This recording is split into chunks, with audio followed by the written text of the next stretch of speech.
Luhut debat panas dengan BEM UI soal Big Data.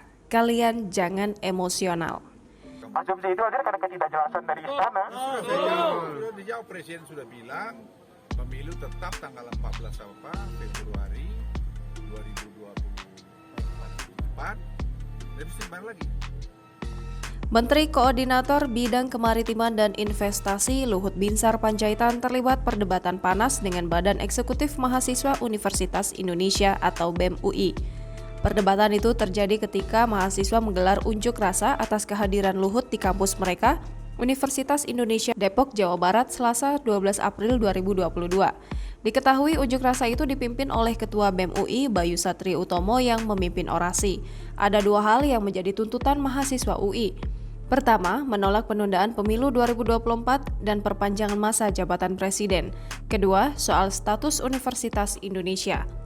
Luhut menjelaskan bahwa perbedaan pendapat antara mahasiswa dan pemerintah atau dirinya merupakan hal biasa terjadi. Mahasiswa kemudian tetap mendesak bahwa Luhut adalah pejabat publik. Karena itu, Luhut diminta mempertanggungjawabkan mengenai pernyataannya soal Big Data yang menginginkan penundaan pemilu 2024. Diketahui, sebelumnya Luhut menyampaikan bahwa ada 110 juta masyarakat yang menginginkan penundaan pemilu 2024. Luhut mengaku mengetahui jumlah masyarakat yang menginginkan penundaan pemilu 2024 melalui Big Data yang diklaim miliknya itu. Jangan lupa subscribe, share, komen, dan like ya!